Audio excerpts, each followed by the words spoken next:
Dia bilang saya harus minta maaf pada Jokowi karena saya menghina kepala negara. Jadi kesalahan saya pada Jokowi apa pada kepala negara?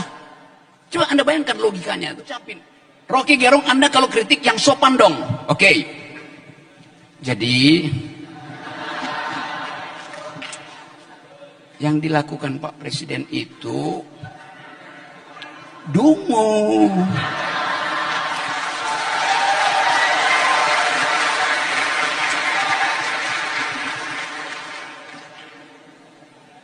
Kabinet Anda itu kabinet bajingan.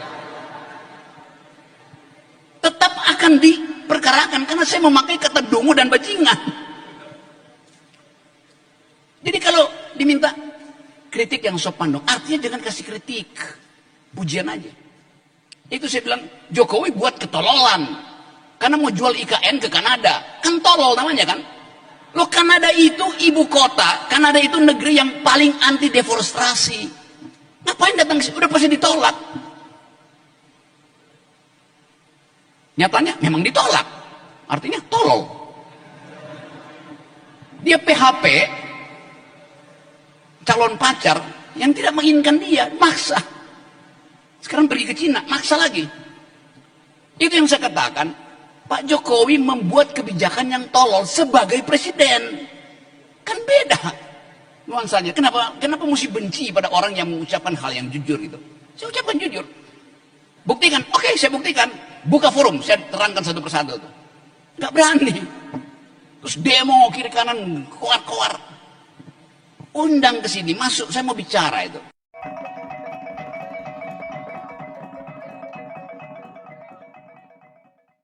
Presiden Insinyur Haji Joko Widodo itu dungu. Presiden Joko Widodo itu tolol. Kabinet Jokowi itu bajingan. Begitulah perkataan yang dikeluarkan dari mulut Rocky Gerung ini. Assalamualaikum warahmatullahi wabarakatuh. Salam, Om Swastiastu, Namo Buddhaya, salam kebajikan dan salam sejahtera untuk kita semua. Saudaraku sebangsa dan setanah air, para penonton kanal YouTube-ku yang sangat saya hormati dan sangat saya cintai. Perkataan yang dilontarkan oleh Bapak Rocky Gerung ini semakin hari semakin menjadi-jadi dan sangat menyakitkan. Tentu ini akan dibuktikan pada aksi demonstrasi yang akan dilakukan pada tanggal 10 Agustus 2023 nanti. Saudaraku sebangsa dan setanah air, kita ada 82% lebih rakyat Indonesia saat ini yang puas dengan kinerja dari seorang Presiden Joko Widodo. Pertanyaan saya kepada pemirsa sekalian, mampukah kita melawan manusia-manusia yang selalu mengujarkan kebencian, manusia-manusia yang selalu membuat kegaduhan di bangsa ini pada tanggal 10 Agustus 2023 nanti? Ini adalah tanggung jawab kita bersama. Kita rakyat Indonesia. Kita harus mampu untuk menjaga marwah dari bangsa dan negara ini. Dalam muatan video saya kali ini, saya ingin menyajikan ke hadapan pemirsa tentang cuplikan-cuplikan video di mana para pemirsa sekalian, para netizen sekalian memberikan kecaman-kecaman keras kepada pernyataan yang dilontarkan oleh Rocky Gerung ini karena telah menghina Bapak Presiden Insinyur Haji Joko Widodo. Orang nomor satu di bangsa ini, seorang presiden yang telah mengamalkan sila kelima Pancasila, yakni keadilan sosial bagi seluruh rakyat Indonesia, dalam memperjuangkan kesejahteraan, dalam memperjuangkan pembangunan di negara kesatuan Republik Indonesia ini. Saudaraku sebangsa dan setanah air, ini tentu sangat menyakitkan ketika kita mendengar, ketika kita menyimak perkataan yang dilontarkan oleh Rocky Gerung ini. Rasa-rasanya kita harus segera menemui Rocky Gerung untuk melakukan sebuah aksi untuk membalas dendam dengan perkataan-perkataan yang telah menghina orang nomor satu di bangsa ini. Untuk lebih jelasnya, saya ingin mengajak pemirsa sekalian. Mari kita simak terlebih dahulu cuplikan-cuplikan video berikut ini. Sebelum di akhir video nanti, saya akan memberikan beberapa tanggapan terkait komentar dari netizen yang saya sajikan dalam cuplikan-cuplikan video berikut ini. Selamat menyaksikan. Kalau si Rocky Gerung ini ya, dia ini permalukan ini kita ini orang, semua orang timur, dia permalukan kita ini orang ini. Ini makhluk tidak ada akhlak, moralnya rendah. Harus dikasih pelajaran supaya yang lain itu jangan seenak perutnya ngomong sesuka hati. Baik. Negeri ini ada aturannya gitu. Baik, Bang. Yang cukup menarik di sini ada juga yang dikatakan oleh Muldoko tadi bahwa sepertinya ada pihak yang mendalangi di belakang Rocky Gerung begitu, karena memang secara terang-terangan melontarkan penghinaan terhadap presiden. Kira-kira apakah KSP sudah mengetahui siapa yang mendalangi hal tersebut? Ya, saya kira Pak Muldoko tahu ya, sebagai seorang mantan Panglima Tentara Nasional Indonesia, beliau sangat memiliki kemampuan intelijen yang luar biasa dan pasti beliau tahu. Karena begini, logikanya sederhana. Kalau si Rocky Gerung ini ya, dia ini permalukan ini kita ini orang, semua orang timur, dia permalukan kita ini orang ini. Ini makhluk tidak ada akhlak, moralnya rendah. Kalau dia ada ilmu, kalau dia punya intellectual knowledge yang bagus, maka semua kata-katanya itu pakai hati, pakai rasa. Tapi ini semua yang keluar dari mulutnya ini bukan kritik, menghujat, mencaci maki, mencederai orang. Artinya dia tidak punya hati. Jadi Bapak Muldoko itu memberikan arti kiasan seperti robot. Kalau robot itu kan tidak punya perasaan, tidak punya hati. Kalau perasaannya ada itu, dia tidak mungkin begitu. Itulah sebabnya dia seperti orang yang sedang di-remote itu. Di-remote ini kawan. Apakah untuk kepentingan kehidupannya, apakah untuk dia dapat uang, apakah untuk kepentingan politik yang lain. Karena dengan gaya Rocky begini, semua isu-isu berat, isu-isu BTS, isu-isu korupsi, semua hilang dari media. Jangan-jangan ini orang agen-agen bahaya ini makhluk satu ini. Baik, karena laporannya itu yang dimaksudkan Pak Mo. Ya. Baik, Bang, karena laporannya juga sudah disampaikan kepada polisi, kita akan tunggu bagaimana perkembangan dari kasus ini. Ditujukan kepada diri Presiden Joko Widodo. Bajingan dapat diartikan sebagai penjahat. Oleh karena itu, Rocky Gerung harus dapat membuktikan bahwa Presiden Joko Widodo adalah seorang penjahat. Jika tidak, maka dengan ini kami Garda Triple X Lobamora menuntut pertanggungjawaban Rocky Gerung di hadapan hukum. Kata yang sedang hangat dibicarakan, bajingan yang tolol. Berada di ruang publik tentu berbeda berada di dalam kamar Anda sendiri. Ketika Anda menggunakan ruang publik, ingat, ini adalah ruang kita bersama. Marah itu bisa saja kita lakukan. Tidak suka, tidak senang, mengumpat, it's okay. Tetapi tentu ada tempatnya dan kita perlu menjaga keadaban dalam berkomunikasi. Apalagi kalau kita gunakan untuk menghasut orang lain dan menghina orang-orang yang mendapat pujian dari orang lain. Tidak ada salahnya orang memuji orang lain. Anda saja yang barangkali tidak suka. Ada orang suka, ada orang tidak suka. Tidak perlu juga kita bertentangan karena soal suka tidak suka. Oleh karena itu, maka hati-hati ketika menggunakan diksi dalam percakapan publik. Anda bilang orang itu bajingan, tolol, dungu. Boleh Anda gunakan itu di toilet, di puncak gunung kalau Anda suka naik gunung. Tetapi ketika Anda memberikan percakapan di depan publik, setiap orang harus bertanggung jawab atas apa yang dia ucapkan. Inilah perbedaan Presiden Joko Widodo dengan SBY ketika mereka-mereka ini dihina. Yang pertama, inilah yang dikatakan Pak Jokowi soal kasus penghinaan terhadap dirinya. Itu hal kecil, saya kerja saja. Waduh, Pak Jokowi ini hatinya terbuat dari apa sih? Dan ini waktu Pak SBY dihina. SBY melaporkan Firman Wijaya karena cemarkan nama baik. Tak tahan difitnah, alasan SBY lapor sendiri ke Barreskrim. Sebut SBY bermental tempe, capseknya langsung ditangkap.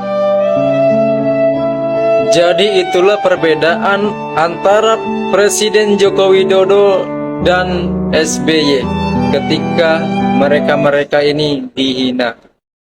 Jadi maklum aja lah ya, kenapa Demokrat dan antek-anteknya itu membela si penghina.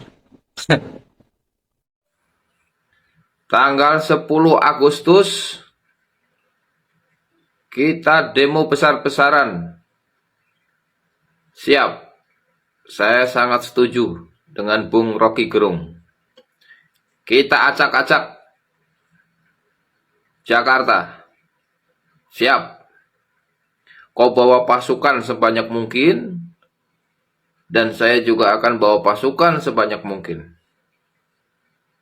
Kita akan bikin keributan. Siap. Kita bikin keributan. Kita akan bikin kekacauan. Siap. Kita akan bikin kekacauan. Tapi dengan syarat, kalau bisa kita satu panggung, biar orasinya lebih mantap.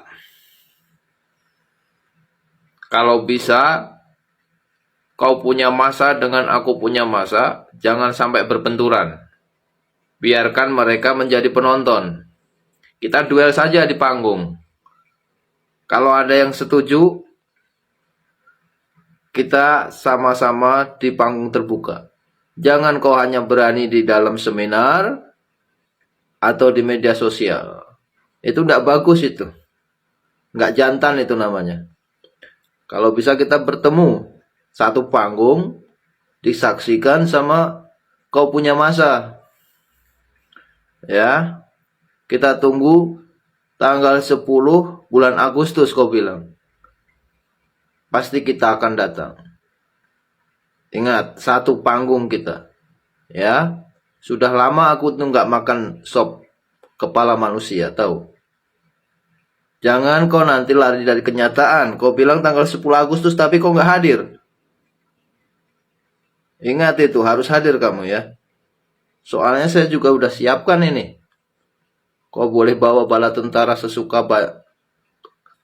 kau punya masa, aku juga bisa. Oke? Ketemu di tanggal 10 Agustus nanti. Rocky Gerung minta maaf dan menyesal. Itu menurut judul buntut pernyataan kasar ke Jokowi. Tapi kalau kita lacak apa isi medianya, itu sebenarnya tidak ada rasa kata permintaan maaf itu. Karena di situ Rocky secara konsisten mengklarifikasi yang dia persoalkan adalah presiden, bukan Jokowi. Rocky itu harimau, bukan kucing. Saya nggak yakin dia minta maaf. Jokowi sendiri tidak merasa tersinggung. Dia mengatakan itu bukan masalah besar. Jadi sebenarnya yang merasa tersinggung itu siapa? ST bahkan menyatakan ini adalah serangan bagi presiden, kata Pak Muldoko ya. Padahal presidennya merasa ini tidak ada apa-apa. Bagi saya serangan terhadap Rocky Gerung adalah bentuk keberpihakan politik masing-masing. Bukan tidak mungkin karena yang diserang oleh Rocky Gerung adalah barisan paling sentral dari kubu pemerintahan, sementara Rocky Gerung memposisikannya sebagai oposisi masyarakat. Yang Indonesia perlukan bukan Rocky Gerung, tapi orang-orang yang cerdas, orang-orang yang bijaksana, orang-orang yang tahu mendahulukan adab ketika berbicara, ketika berperilaku. Ingat, buat semua sahabat-sahabatku, kalian semua mencintai Rocky Gerung, gak apa-apa. Ini kan beda pemahaman, beda penglihatan. Tapi ingat, di atas daripada ilmu dan kecerdasan adalah adab yang utama. Dan apapun itu, Pak Jokowi manusia biasa, mempunyai kekurangan dan kelebihan. Dia masih layak untuk dimanusiakan sebagai manusia. Dia tidak pantas untuk dihina ataupun direndahkan dengan cara yang begitu kasar. Oke? Saya akui, Rocky Gerung memang pintar, cerdas. Tapi sayang, ketika dia berbicara tidak menggunakan hati. Mohon maaf. Salam sehat. Weh, laki-laki goblok. Kau bicara presiden, kau tidak tahu bahwa kami di Papua nih, kami cinta dia, Presiden Jokowi. Jadi kau laki-laki yang terada hambak, pengangguran abadi, kau stop bicara tombu kepala negara. Biar bagaimanapun dia ada di kami pu hati. Jokowi itu ada di kami pu hati, di kami pu hati. Kami orang Papua cinta Jokowi. Jadi laki-laki yang terada hambak macam model macam kau itu toh, kau ada depan saya sini, demi Tuhan, saya sumpah saja, kau terada nama. Kimai, laki-laki yang terada hamba, binatang. Siapa yang beranak kok sampai kok bodoh begitu Kok perantau nama siapa? Sampai kok terlaku, terlayak, binatang kau. Kalau kau ada di Papua, baru kau bicara kami Presiden Jokowi, demi Tuhan. Orang kirim kau pun nama saja, kau manusia serada. Ya, orang yang biasanya pinter ngomong, pinter berargumen, pinter berdebat, itu belum tentu pinter kerja. Ya, di lapangan kerja itu seringkali yang pinter ngomong itu kelihatan hebat memang. Lebih kelihatan hebat, lebih kelihatan wow daripada yang pelakunya atau pekerjanya. Nah, jadi tapi saya heran di Indonesia ini banyak sekali orang-orang yang gampang sekali terpukau dengan yang pinter debat, pinter berargumen, pinter ngomong, ya kan. Nah, yang penting itu sebenarnya pinter kerja. Dia bisa mengeksekusi, dia bisa menjalankan planning menjadi realita. Itu yang paling penting sebetulnya. Dan itu lebih dibutuhkan. Ya kan ada 4 tipe ya, 4 tipe orang. Pemimpin, pemain, supporter, lalu yang terakhir yang paling nggak diperlukan, provokator. Ya, jadi ada prinsip yang kita pegang kalau di tempat kerja itu, kamu boleh nggak bisa jadi pemain, boleh nggak bisa jadi pemimpin, tapi jadilah supporter supaya rencana-rencana kerja di lapangan itu bisa tereksekusi dengan baik dan pemain dan pemimpin itu jadi semangat. Nah, kalau kamu nggak bisa jadi supporter, ya jangan jadi provokator pokoknya. Nah, provokator itu orang-orang yang malah melemahkan dan menjatuhkan. Kritik memang perlu, kritik itu penting, tapi kritik yang membangun. Kritik yang tajam boleh, tapi bukan kritik yang membuat orang menjadi malu dan membuat stigma cara berpikir jadi jelek. Nah, kritik juga bukan, jangan mengkritik karakternya, jangan mengkritik personalnya, tapi mengkritiklah pekerjaannya atau prestasinya, apa yang dilakukan. Kemudian hati-hati juga kalau yang mengkritik itu sudah nggak bisa membedakan antara dia itu benci, ya, sama betul-betul netral, ya. Kalau orang yang mengkritik itu sudah benci, nah itu yang keluar itu pasti semuanya itu kritik. Pujiannya jarang, apresiasinya jarang, ya. Jadi yang keluar hanya kritik. Nah, jadi kritik dan apresiasi itu harus seimbang. Nah, orang yang jago kritik itu pasti bukan pemimpin yang baik. Karena siapa yang mau kerja sama pemimpin yang selalu mengkritik dan selalu menuntut lebih banyak. Nah, Mas Budiman kemarin saya sempat baca Twitternya, sempat nge-tweet soal temen debatnya Mas Budiman dulu nih. Ada namanya Bung Rocky Gerung. Oh, oke. Yang lagi rame nih. Rame banget. Ya, Mas Budiman bilang kalau dulu dia selalu bicara logika dan IQ tak jadi apa-apa idenya, terus mulai memaki dungu pada lawan-lawan debatnya. Emang ada masalah apa nih? Apakah dulu Mas Budiman ada pengalaman buruk gitu atau jadi lawan debatnya Bung Rocky? Enggak. Saya justru tidak pernah punya pengalaman buruk debat dengan dia. Karena setahu saya dia tidak pernah mengatai saya dungu gitu. Saya tidak pernah punya persoalan personal dalam debat dengan dia. Tapi entah kenapa kalau berdebat dengan yang lain dia menjadi ofensif. Ya, kalau dengan saya debat-debat aja gitu ya, tajam-tajam, tapi dia tidak pernah ofensif ke saya secara personal. Nah, menurut saya itu tidak adil bagi yang lain. Tidak adil bagi yang lain. Ya, orang juga berhak untuk dihargai oleh dia dengan pikiran-pikirannya yang saya harus apresiasi. Tajam dalam formulasi merumuskan pikiran dan kata-katanya. Belum tentu semua tajam juga idenya, hanya memformulasikan kata-katanya.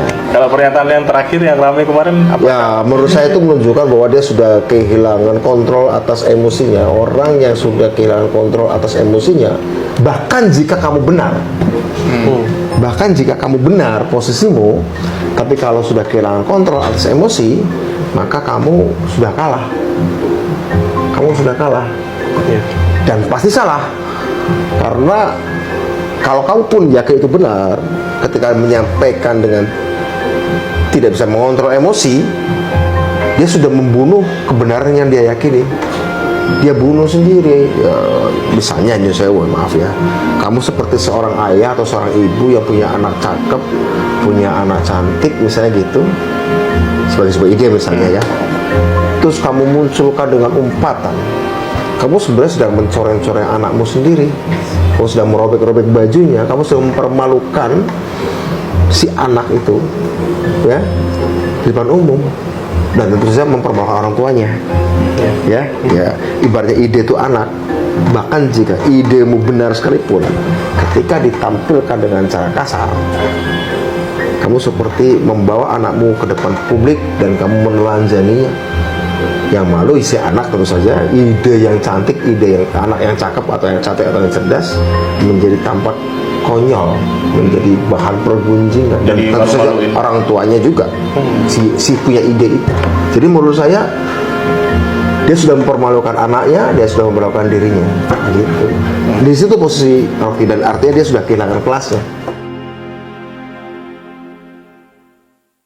Rocky Gerung mengucapkan sesuatu kalimat yang dinilai menghina presiden, menghina Jokowi. Saya kira tidak perlu ditanggapi ya. Ngapain ditanggapi? Orang-orang seperti itu juga memang harapannya ingin ditanggapi kan gitu. Jadi setiap orang yang cenderung ingin merendahkan orang lain, lalu kemudian menunjukkan bahwa dia seolah-olah lebih hebat dan lebih pintar daripada orang lain, itu sebetulnya orang-orang yang kerdil sama sekali tidak bisa dipedulikan gitu. Karena yang isi kepalanya cuma menghina, menghasut, dan merendahkan martabat orang lain, itu kan serendah-rendahnya dia mengucapkan penghinaan terhadap orang lain, begitu pula lah rendahnya dia berpikir.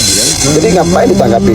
Apalagi sampai dilaporkan gitu, otaknya nggak sampai gitu di dalam moral etika berkomunikasi secara publik. Apalagi sampai melaporkan Refli Harun. Saya itu secara pribadi sama Refli Harun nggak ada masalah, meskipun dia juga suka ngebahas-bahas tentang saya, kemudian membawa permasalahan-permasalahan pribadi saya gitu. Saya tidak peduli dengan Refli Harun, karena orang-orang seperti itu juga mau kerja apa kalau nggak ngerja-ngerja kayak gitu kan. Ya, saya orang yang paling tidak tertarik itu adanya laporan-laporan terhadap orang-orang yang berkomunikasi secara publik. Apalagi misalnya Refli Harun ini, dia nyari nafkahnya melalui channel YouTube untuk menambah penghasilan keluarganya, kok dilaporin? Saya kira nggak perlu gitu kan, kasihan. Dia mau kerja apa lagi kalau bukan di channel YouTube gitu. Di pemerintahan juga tidak kepake gitu kan, biarin aja. Saya justru mengharapkan teman-teman saya, relawan-relawan yang saya pimpin hari ini, coba subscribe lah dia agar bisa mendapatkan viewer yang baik, kemudian juga bisa mendapatkan penghasilan yang baik gitu. Terima kasih, semoga sukses ya Bang Refli. Halo, karena kasusnya berurusan dengan pasal yang berujung dengan delik aduan, selama korban tidak melakukan pelaporan, maka pelaku tidak akan diproses secara hukum. Jadi buat teman-teman yang mau kirim cilok, mau kirim somai, silakan langsung datang ke blok 026 Kampung Bojongkoneng, RT 02/11, Kecamatan Babakan Madang, Sentul, Kabupaten Bogor. Kalau hukum tidak bisa memproses, maka orang yang mulutnya sudah kayak binatang, silakan diperlakukan seperti binatang.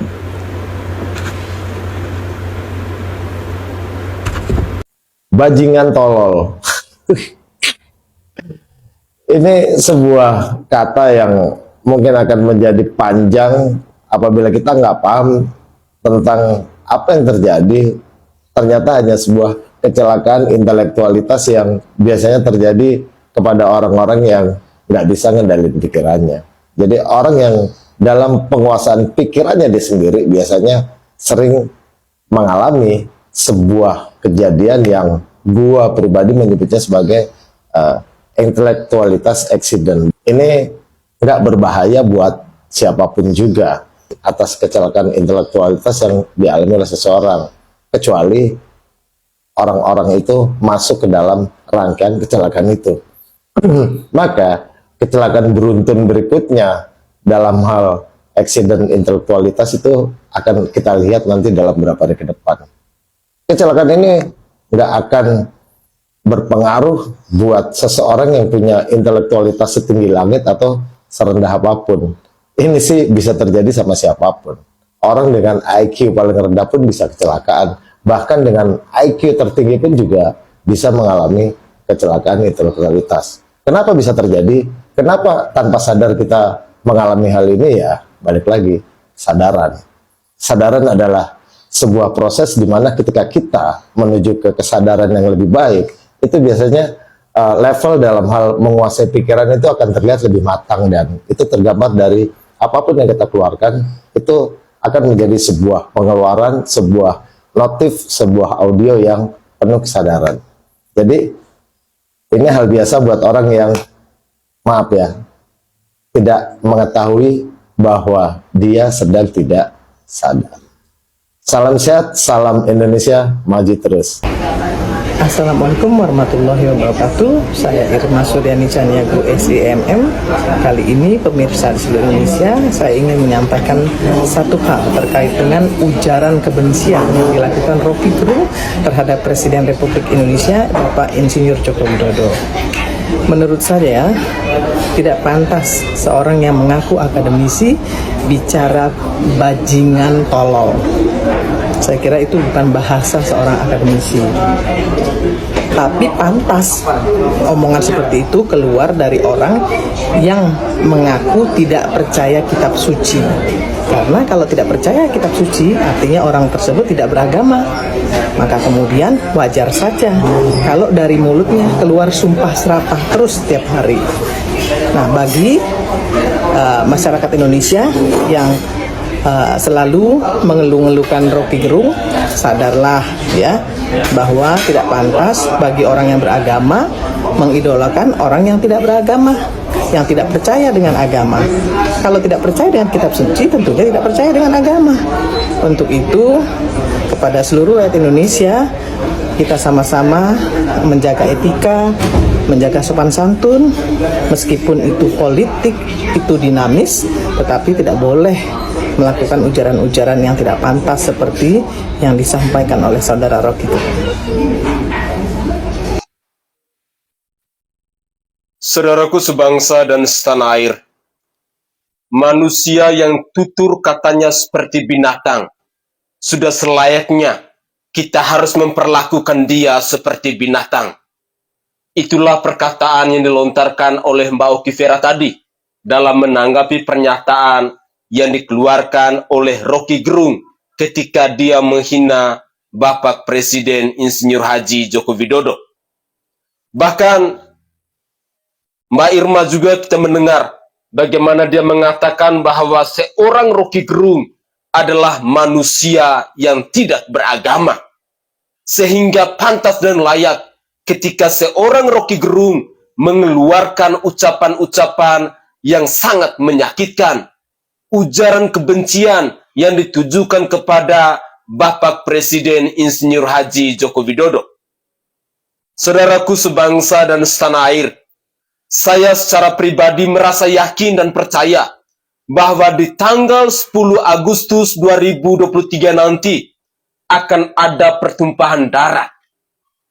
Pertumpahan darah ini terjadi antara massa yang datang dari kelompok Rocky Gerung itu sendiri dengan orang-orang yang saat ini sangat mencintai, sangat menyayangi, dan sangat menghormati Bapak Presiden Insinyur Haji Joko Widodo. Ketika hal ini terjadi, maka rakyat Indonesia, aparat penegak hukum, Menko Polhukam harus wajib untuk mencari Rocky Gerung untuk mempertanggungjawabkan atas apa yang akan terjadi nanti. Karena semua peristiwa ini bisa terjadi, semua kekacauan ini bisa terjadi karena ulah dari seorang Rocky Gerung yang telah menghina orang nomor satu di bangsa ini, yakni Bapak Presiden Insinyur Haji Joko Widodo. Kita sebagai rakyat Indonesia tentu sangat menyadari, kita tentu sangat menghormati bagaimana bentuk perjuangan, bentuk keikhlasan, bentuk kerendahan hati yang telah dikerjakan oleh seorang Presiden Joko Widodo untuk mensejahterakan bangsa ini. Bahkan di detik-detik terakhir menjelang masa purna tugasnya, seorang Presiden Joko Widodo tak pernah menyerah. Dia tidak pernah berhenti untuk tetap memperjuangkan, untuk tetap membangun bangsa dan negara ini. Yang lebih kita fokuskan saat ini, bagaimana perjuangan dari seorang Presiden Joko Widodo terhadap pembangunan IKN yang ada di Kalimantan Timur itu.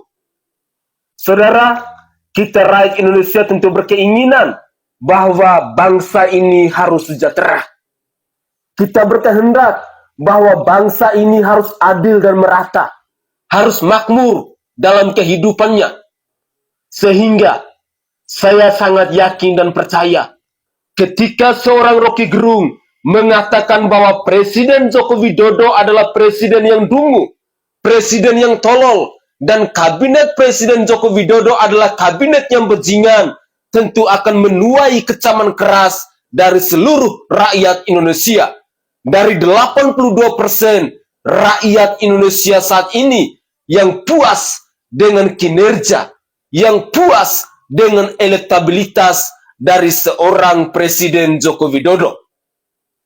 Saudara, saya Sainai dari Provinsi Nusa Tenggara Timur ingin mengajak kepada saudara dan saudari saja di mana saja kalian berada, bahwa pemilu di tahun 2024 sudah di depan mata. Kita dituntut untuk mencermati, untuk mengamati semua perkembangan politik yang ada di negara ini. Pesta demokrasi, pemilu 2024 sudah di depan mata. Oleh karena itu, tak pernah bosan, saya selalu mengajak kepada para pemirsa sekalian, mari gunakan hati nurani kita, gunakan akal sehat kita untuk memilih pemimpin yang mampu untuk melanjutkan legasi dari Bapak Presiden Joko Widodo, yang mampu untuk mengayomi bangsa yang besar sebesar Indonesia ini. Mari, tetaplah kita berpikir kritis. Saya Sainai dari Provinsi Nusa Tenggara Timur, saatnya kita yang rakyat jelata harus berani untuk bersuara. Salam hormat, salam NKRI.